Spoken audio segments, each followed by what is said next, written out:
Hey everybody, this lesson is estimating square roots. So we're wrapping up finally section 4.2. Let's go ahead and get started with this here. Okay, recall you guys, 1 squared, 1 times 1 is 1, 2 squared is 2 times 2, 3 squared is 9, 4 squared is 16, 5 squared is 5 times 5 or 25, 6 squared is 36, 7 squared is 49, 8 squared is 64, 9 squared is 9 times 9 or 81, 10 squared, everybody knows that is 100, 11 squared, this one's a little hard to remember, 121, 12 squared is 144. So if I square root all those numbers, the square root of 1 is 1 because two ones on the inside brings 1 on the outside. The square root of 4 is 2, because two 2's on the inside brings 1 2 on the outside. The square root of 9 is 3. The square root of 16 is 4. The square root of all those perfect squares, 25, is 5. The square root of 36 is 6. The square root of 49 is 7, because two 7's on the inside brings 1 7 on the outside. The square root of 64 is 8. The square root of 81 is 9. The square root of 100 is 10, because 10 times 10 is 100. So two 10's on the inside brings 1 10 on the outside. Two 11's on the inside brings 1 11 on the outside. The square root of 121 is 11. The square root of 144 is 12. Okay, so we're going to use those to estimate, you guys. Any other square root underneath that is called an irrational number. So if I said the square root of 130, that's not one of these. It would be an irrational number. Irrational numbers just means they don't simplify to a whole number like these guys do. They give us decimal answers, and we've been doing simplifying radicals, you guys. So this answer is we're going to estimate them with decimal answers. Okay, so examples are square root of 7, the square root of 12, 2 root 5, or 9 root 2. There's infinitely many. The ones that just don't give us nice whole numbers like these ones up above right here. Okay, so let's estimate each irrational number to find to one decimal place. Okay, so we're just gonna estimate. Okay, square root of 99 is close to the square root of 100. The square root of 100 is 10. So since 99 is right underneath 100, I'm going to say it's a little bit less than 10. So we'll just say it's like 9.9. Okay, little squigglies means approximately equal to. So if you see that, this says 9.9 is approximately equal to, I'm sorry, square root of 99 is approximately equal to 9.9. Okay, square root of 72. All right, well, the square root of 64 is 8, and the square root of 81 is 9.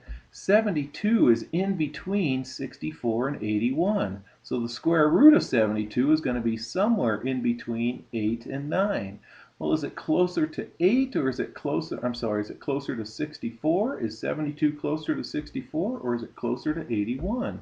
Well, if you did a little bit of subtraction, you guys, you'd find out it's almost right in the middle.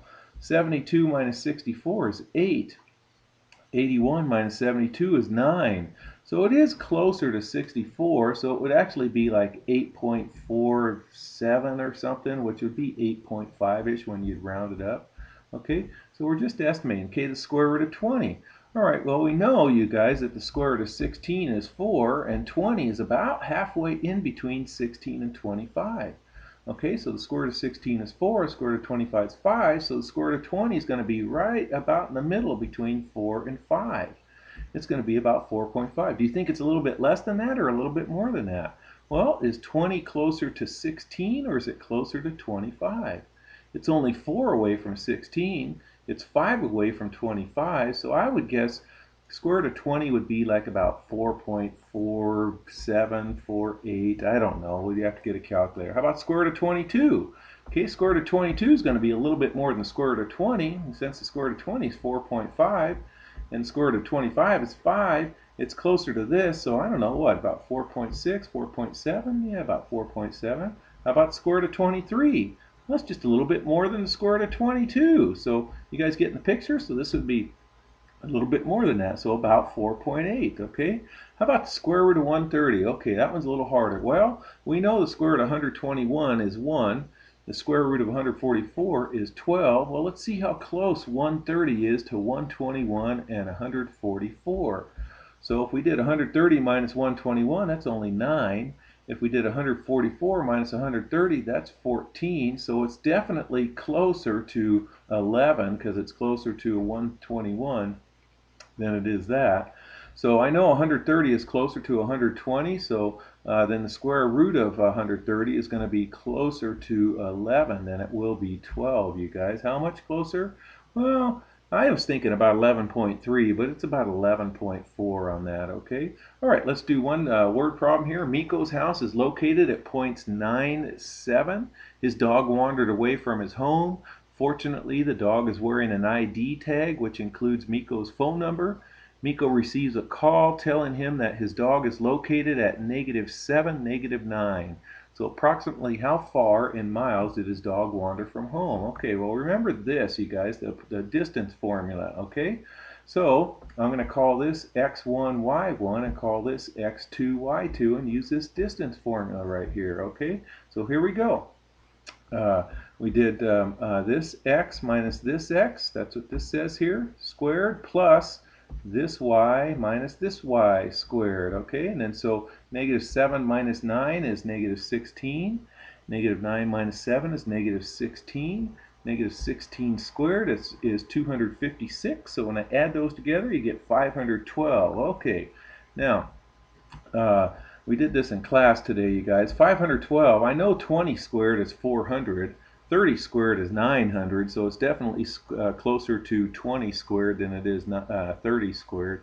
So 22 squared is 484, and 23 squared is 529. So since 512 is in between 529 and 484, then this is going to be close to 22 and 23. Well, which one is it closer to, you guys? So we found out that it's closer to 529, which is 23 squared. So it's going to be closer to 23. Okay, so I'm about 23 point, well this is 28 right here. I don't know, about 23.3 or so. Okay, I just moved that up right there. So I don't know, about 23, oh 20, I'm sorry, 22. 22.6, sorry, I was getting a little backwards there. It's closer to the bigger number, so it's going to be closer up there. So I had a friend that had a dog that was gone for a couple of days, and it was gone for about 15 miles. So anyways, all right, you guys, take care. Good luck on your test that's coming up after this lesson. So check out the review after this lesson. Take care.